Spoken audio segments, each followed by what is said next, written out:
Alright, so you don't have to take any notes. I'm going to give you this presentation later, alright? So we're talking today about the first week of strategies. After you have finished your degree, you are now teaching for the first time ever. The training wheels are off, and this is your first week. Does that terrify anybody? It terrifies you? Okay, good. Good, well that's good, because you should be a little scared. Alright, so there are three types of conductor teachers that usually exist in that first few weeks of teaching. The survivor, the cookie cutter, and the creator. All right, and your goal here is you have to figure out which one are you going to be. Do you want to be the survivor? We're going to talk about what they are in a minute. The cookie cutter teacher or the creator. Now, obviously, you can tell from the survivor that that's probably the scariest one, and it is. The survivor teacher is someone who is terrified to go to work every day. They wake up and dread the moment they're going in. They're just totally afraid. They can't even keep ahead of the students in many cases. And this is not just in an academic setting. This is even in a rehearsal setting. They don't even know the music necessarily as well as they should. And in addition to that, they just have a hard time getting out of bed and getting motivated every day. And that is probably the worst way you could be, because it creates a paralysis of teaching. You can't actually be functional as an educator if you're surviving all the time. Now, the cookie cutter teacher is somebody who just does the tasks as they're assigned. So this means that you do what you're supposed to do, but you're kind of rigid to that. You're just doing what you think you're supposed to do. You don't necessarily why you're doing it. You're watching the clock, right? So this is the kind of thing as a student when you would say, oh, are we almost done yet? As a teacher, now you're doing the very same thing, which is an awful way to be. This also creates a lack of spontaneity in your rehearsal and teaching abilities. And you're going to do things in your rehearsal and your courses, but you don't necessarily know why you're doing them. But you're doing them, and that's the cookie cutter approach. You're just throwing things up against a wall and seeing what's going to stick. And that's not necessarily going to work for you, because you're copying other ideas from other people, which is fine. We all copy other ideas from all of our mentor teachers, but you have no context of why you're doing what you're doing. Therefore, you have no vision of what you're supposed to be doing in your rehearsal. And of course, you go home by 3:30 or 2:30 or whatever time the bell rings. You're not staying before or after school trying to be more creative and spontaneous, and also creating some kind of program where you're at. The creator teacher is the one that we all want to strive to be. And sometimes we're going to have more of this cookie cutter approach our first few weeks, but our goal is to be this creative teacher. This is the unconventional teacher. And this may not even be necessarily a music teacher that you've had that's this way. I had a really fantastic history teacher that was incredibly unconventional and did things that were out of the box. That's why we're thinking of that. They're very engaging. You want to be engaging. Engaging can be a bunch of different things. You can't really do choral music without being engaging. It's kind of impossible. You have to be one-on-one with your students in some ways. But you can be engaging in a way that keeps the rehearsal process going. And we talk about in the rehearsal process quite a lot of times about pacing. And pacing doesn't mean necessarily a fast rehearsal. It means that it's constantly moving. And that's how you can be engaging. You're going beyond your lesson plan. Your lesson plan is supposed to be a guidepost that aims you in a correct direction. But you can go beyond that and make things very different than the way you've done that. And that goes back to, again, being engaging. Finding new ways to challenge both yourself and your students. It's very important. You want to keep them challenged so that they feel like there's a goal. That can be weekly, daily, monthly. There's a bunch of different ways you can do that. And essentially what your goal is to become a master teacher. That's the creative teacher is a master teacher. And that's what our goal will be. So how do we get there? How do we do these things? And how do we find a strategy to become that creative teacher? The first thing you must do, and this is going to be one of the 6 things we talk about. I should go back. I'm sorry, I was going to give you all the things that how do we get there. So the points of importance, your goals. I'll give you some examples. So this is where I meant to start with. Everything you do in your rehearsal and in your teaching has to have a purpose to it. You can't just do things to do them. In order to be a master teacher, to be a creative and engaging teacher, every single thing you do has a purpose. From standing at the doorway when the students walk in, what would be the purpose in that? Engaging with them. How so?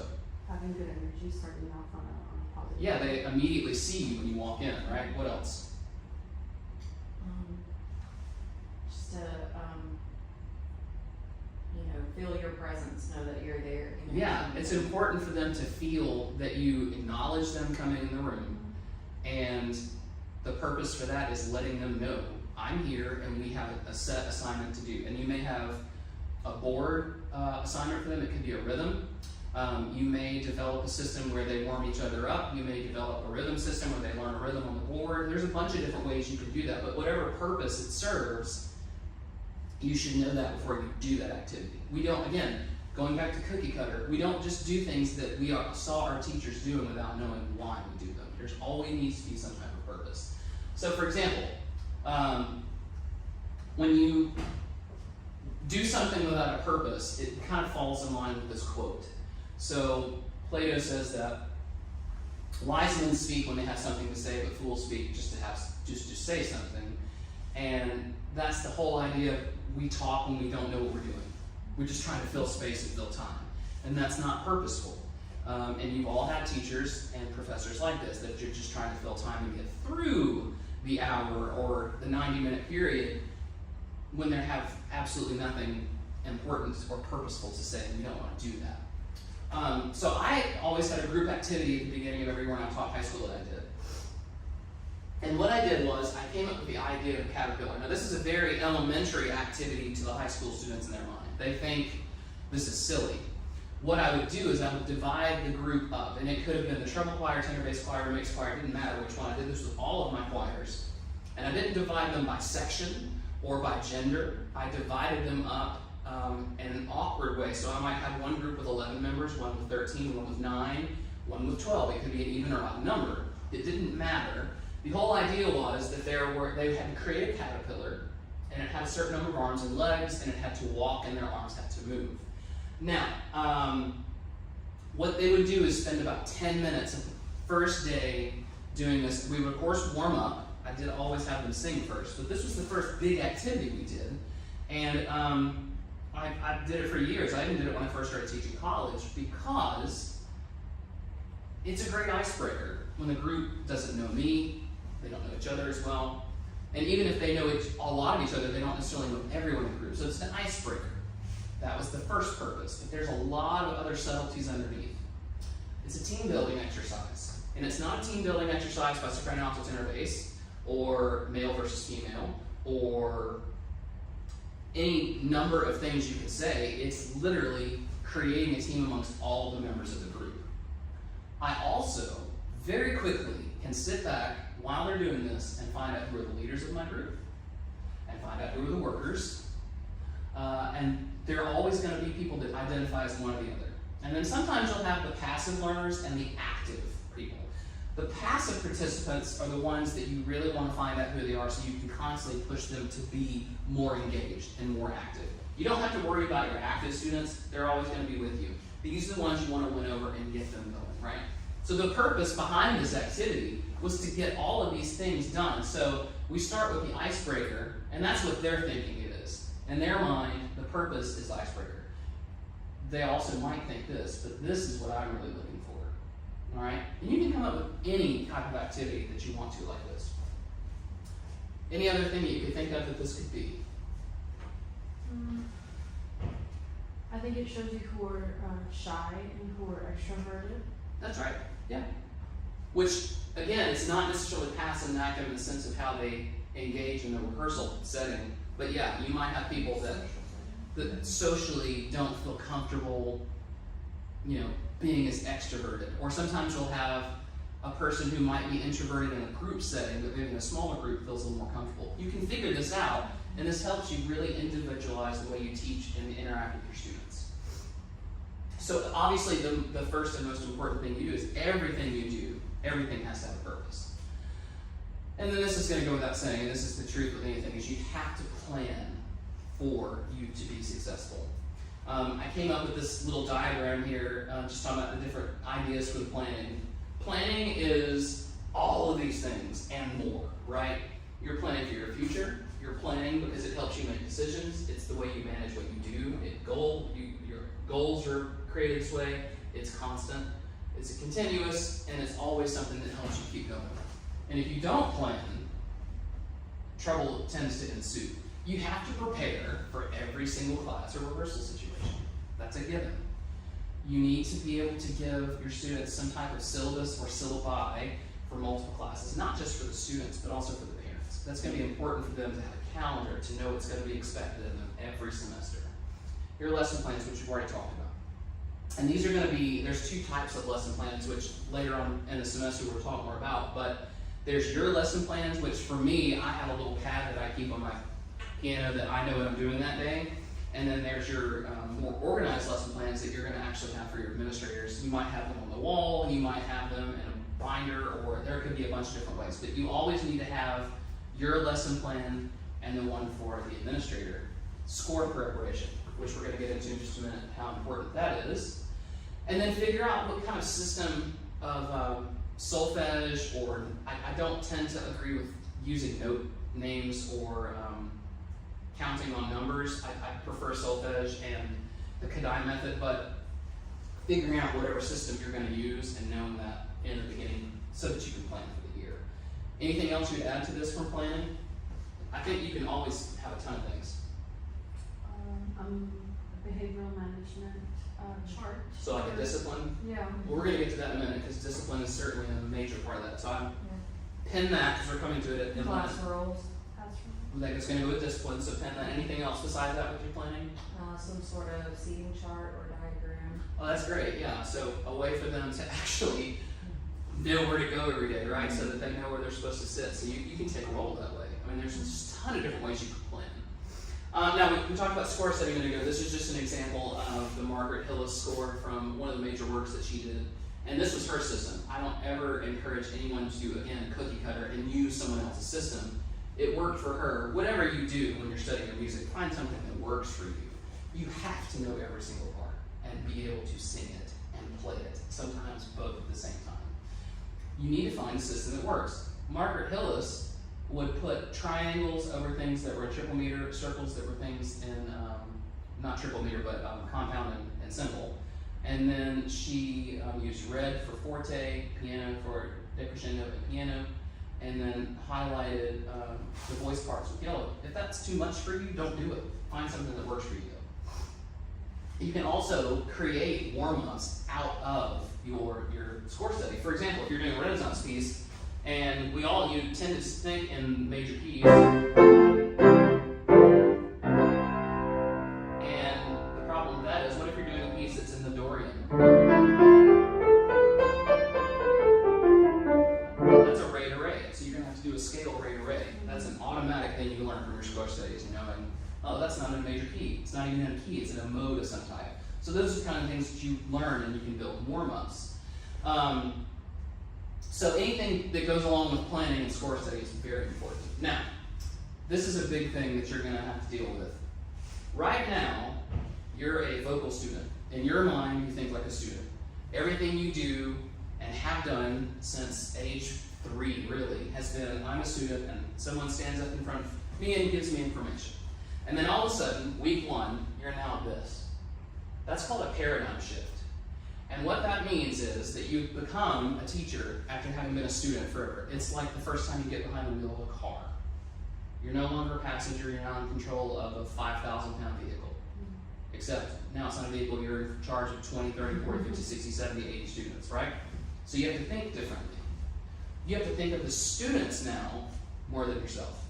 That's different, right? Because when you're a student, you're thinking about me. It's very much a shallow in some ways, because it's just all about me. And now all of a sudden, we're flipping, and you have to think about all these other people's needs above your own. It's not about your comfort, it's about their learning. So if you're not comfortable teaching compound meter, get comfortable. They have to learn it. And you can't just say, well, it's like this. If you had a math teacher that didn't know how to teach fractions, does that mean you shouldn't learn fractions? No. I mean, that would be pretty much a huge hole in your education, right? It's the same way with compound and simple meter. You have to be able to teach them these things. So anything you're uncomfortable with, spend time learning it. If you're not good at solfege, practice it at home. If you're not good at rhythm counting, practice it at home. Find something that you can do to get them as comfortable as they need to be. And you just have to learn to think and prepare differently as a conductor teacher than as a student. Because now it's, like I said, it's not all about your solitary needs, it's about the group as a whole. So we've discussed that we need to have a purpose, we need to plan. We have a big paradigm shift. We no longer are thinking like a student, we're now thinking like a teacher. And this goes to your point a minute ago about discipline. Now, what is discipline? There's two ways to think about discipline. This tends to be what most people think about when we talk about discipline. We talk about praise and punishment, or positives and negatives. Discipline is also the study of something, so you're studying a discipline. In this context of discipline, I'm really talking more about rules and setting up rules and having rules. The approach that I grew up in is the authoritative approach. You were told to do something, you did it, you didn't question it. Today, there's a lot more of praising good behavior and kind of less authoritative, more almost like a type of manipulation to create a more positive environment. It's a constantly evolving thing, and it's something that's, I think, probably the biggest challenge for any educator is discipline and classroom management. I tend to like these classroom rules, the 5 Ps, being prompt, prepared, productive, polite, and patient. Now, you also see, so you have 5 Ps and none of these things too, right? But the reason that this teacher came up with these 5 Ps is they're remembering. Easily memorable rules. So I had a math teacher, she had C1, 2, 3, 4, 5, 6, 7, 8, 9, and 10, those C rules, conduct rules. I remember C5, forever in a day, was talking in class. She would go, C5, and you know what it meant. C3 was not raising her hand. I've never forgotten that, 7th grade. So you want them to be memorable, and this person's rules are, because the discipline fact needs to be something you could do quickly and be memorable. Your classroom and rehearsal rules have to be something that you start day one with. This goes back to planning. I think students should have ownership of them. Students are going to be probably about 100,000 times harder on themselves than you ever would be. So you'll say, oh, well, what happens if someone walks in late? You should throw them out the window. Kids just come up with the most random things. Obviously, no, we're not going to punish you to the death for being late. But what you do want to do is come up with something that they feel some ownership of, because they're going to feel like, oh, I came up with this, I should follow it. Will that always be the case? No. But they do need to have some ownership in helping you write the rules. And in most cases, like I said, they'll be much harder on themselves than you would be. They also need to be simple, something that can be memorable. We talked about the 5 Ps. I'm going to talk in a minute about a coach that has 2 rules that are memorable. Don't make them complex. There's a reason that it's impossible when you go from one state to another to know what the rules are about why you got a speeding ticket, because it's so complicated. If you drive from Oklahoma into Kansas, in Oklahoma it might be illegal to drive in the passing lane unless you're passing a car. But in Kansas, maybe there's no rhyme or reason to that. And if you don't know that, you might get a ticket. It's just a simple thing. You want to have things that are not complicated, because if you do, people won't be able to remember them. You have to know what you want in advance, and this is going to come back later on at the end of all of my rules, but you have to know what you want them to do in advance and guide them in that direction. Coach Mike Krzyzewski, who just recently retired from Duke, had 2 rules. And it always, I've read several of his books, and it came down to this. Don't do anything that's going to harm or negatively impact yourself. And then the same thing for your team. That pretty much covers all the bases. Right, so which rule did you violate? It harmed myself, okay? And by harming yourself, you're also breaking rule number 2. It's a very simple way that he dealt with that. Obviously, you probably need more dense rules than that, but that's a starting place where you want to start with your group and doing that. Now, we've talked about these things. Now let's talk about a big one, communication. This is an older model. You can see blogs and feeds. Most people don't do these anymore. Twitter is having its issues these days, but it's still pretty relevant, and they don't even have some of the newer things on here, which we're going to talk about. But it's the 21st century. We're almost a quarter of a way into a new century. There's a lot of new ways you can use. Now, I'm going to use these to show. So obviously, Google Cal, anybody can use. There's no issues with that, with privacy. text group apps you can use, Remind, there's a bunch of different ones. GroupMe, yeah. TikTok, Instagram, Facebook, those are things you need to find out your school policy on. Instagram accounts, I think probably you could do okay as a teacher. I see a lot of middle and high school choral programs that use those, but you need to make sure that you have permission to post students' photographs. You need to make sure you have permission for those students to be on there with your school policy. Facebook is going to be very similar to that. TikTok is something I use, but again, that's sort of a nebulous issue with administration. My encouraging thing behind TikTok is that so many students use it. I want to try and use it as a recruiting tool. That's why I primarily use it. But again, you want to find out, the policies. But whatever you do, parents and students want to know what's happening. And social media and these online tools are going to be some of the best way to get that out to them. Whatever you do, don't use paper. Anytime I've passed out paper things, whether it be music or calendars, half of it's on the floor when we leave. So it's frustrating. Use a Google Doc. It's free. Everything's there. Students can go right to it, download it if they want, put it on their iPad, they have it on their computer, whatever. It's there. But anything you do with communication, if you do it digitally, you have an automatic save right here. So if you lose something, it's in the cloud, as it were, right? So we've talked about all these things with communication. The last one, to me, is just as important as the first one. You need to know what you want that first week, a year, 2, 3, 4 years down the line. When I first came to Northwestern, I had a 5-year plan that I wrote out. It's like 4 pages, and I had all these things that I wanted to do. Did I do all of them? No. I did about 70% of them. But it gave me goals to achieve in 5 years, and then I rewrote it at 5 years and added more goals and changed other things. I knew what I wanted. I had goals, I had concepts, I had plans, and a lot of them came to fruition, and some of them didn't. But without that plan in place, I would have just kind of been going blind with no way of knowing what I wanted to do. You need to know what are your goals as soon as you start, because that's going to guide your philosophy of teaching and everything you do. So for example, if you're a person that believes the most important thing is teaching reading skills, then you need to spend a lot of time on solfege and counting. There are some high school programs that don't even learn the text until 3 weeks before their concert. If that's you, know that. Put that in your philosophy and know that that's something you want. Know where you want to be in 5 years. If you know after 2 weeks that you want the program to be bigger, find a way to recruit. If you think it's perfect, keep it how it is. If you feel like you want to build in some other programs like middle schools, or if bigger the middle school to elementary school, or whatever you want to do, this is your point where you're starting at the beginning with that end in mind. Figure out how you're going to do that. So the system could be as simple as I teach at Harlingen High School, and I want all of my middle schools to be involved in all of our concerts.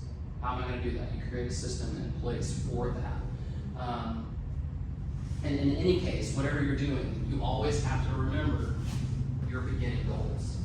And then how big do you want your program to be? I had a friend who taught in Mississippi. He did not want his program to be any larger than 80 students. He wanted 24 in his top choir, and he wanted 20 in his treble choir, and 20 center bass choir, and then had an audition group of like 30. And that's how big he wanted it to be. That's his choice. They sang at conferences, and it was really a fine program. Some people want 400. It's just different for every person. And then you have to decide, am I going to take a group to a conference? If you're teaching in Texas and you want to take a group to TMEA, that's something you need to start thinking about day one. You have to make recordings for 3 years. You have to make sure they're quality recordings. You're not going to start day one in your first probably in your first job making recordings, because it's probably not going to be what you want yet. But you know what you want, and you need to keep recording and taking measurement each week and each concert of how you're doing, so that if you want to do that, if you do this, it ties back into your goals, right? What other things could you add to this? Going to regional and state assessments. Oh yeah, I forgot about that. That's kind of a big deal too, yeah? Especially if you teach in states where that ties into your evaluation. In Louisiana, I don't think that it does, but I know in Georgia and in Texas and Florida, whatever your evaluation is for your ensembles ties into your yearly evaluation from your supervisor. So You know, that's something you have to know about. Now, that's not meant to be a scary thing, but it is something you have to think about. So if that's something you know that where you're going to want to teach, you need to know that when you get started. Anything else? I think parent involvement, parent Like involvement. boosters? Yeah, boosters and exposure. Yeah, a support system beyond Oh, yeah. just you. And all this builds into these goals at the beginning, so you can add anything you want to this. Whatever you do, you know, your goal is to move from being able to read to being able to perform, and everything that's going to go into that, hopefully, will help you achieve what you want, right? So this is that first week, and essentially after you've done with that first week, all you're going to be doing from here is building on to these ideas and just fleshing them out more and making them bigger and drawing them more. Make sense? Mm-hmm. All right, so we'll move on.